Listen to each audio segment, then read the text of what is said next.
వర్ధి ఛానల్కి స్వాగతం. జై శ్రీరామ్, హర హర మహాదేవ్. మా కంటెంట్ మీకు నచ్చినట్టయితే లైక్ చేయండి, మీ బంధుమిత్రులకి షేర్ చేయండి. ఇప్పటిదాకా సబ్స్క్రైబ్ చేసుకోకుండా ఉంటే అర్జెంటుగా సబ్స్క్రైబ్ చేసుకోండి. It is absolutely free. పక్కనే ఉన్న బెల్ ఐకన్ కూడా నొక్కండి. కంటెంట్ ఏంటంటే, సుప్రీంకోర్టులో ఒక మంచి చాలా రోజులకి ఒక మంచి ఆర్డర్ పాస్ చేశారు. అదేంటంటే, ముస్లిం ఉమెన్ కూడా మెయింటెనెన్స్ ఇవ్వాలి. 3 సార్లు తలాక్ అంటే సరిపోదు.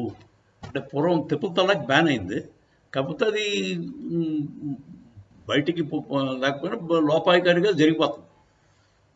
ట్రిపుల్ తలాక్ అంటే ఒకేసారి 3 సార్లు తలాక్ అంటే పని అయిపోయేది. ఇప్పుడు అలా కాకుండా నెలకోసారి అనాలని చెప్పాడు. సో 3 నెలలు పడుతుంది, ఇది తలాక్ అయితే వచ్చేస్తుంది 3 సార్లు అంటే. కానీ అంతకుముందు ఏంటంటే షాబాను కేసు మీరు వినే ఉంటారు. షాబాను కేసు చాలా విచిత్రమైన కేసు అండి. పాపం ఆవిడ పెద్దవాడే, 60 ఏళ్ళు పైన ఉంటాడు. ఆవిడకి విధాలు ఇచ్చాడు, పిల్లల మెయింటెనెన్స్ ఉంటాయి కదా ఖర్చులు. పాపం ఆవిడ బతికేలా బతుకుతాడే, బయటికి 60 ఏళ్ళ మనిషి.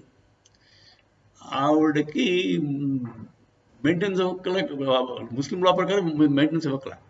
3 సార్లు తలాక్ అంటే అంతే, ఫినిష్. వాళ్ళ బంధం అక్కడితో తెగిపోతుంది.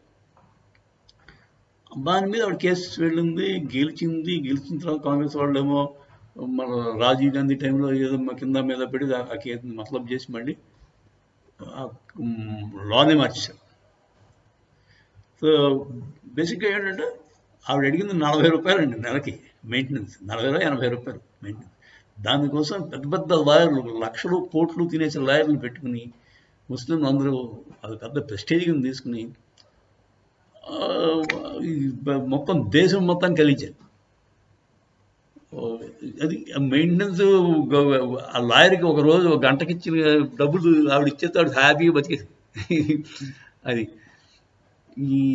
అలా ఉంటుందండి మన లీగల్ సిస్టమ్. సరే, షాబాను కేసులో అలా జరిగింది. రాజీవ్ గాంధీ ముస్లిమ్స్ కోసం లాని మార్చి పారకపోయాడు.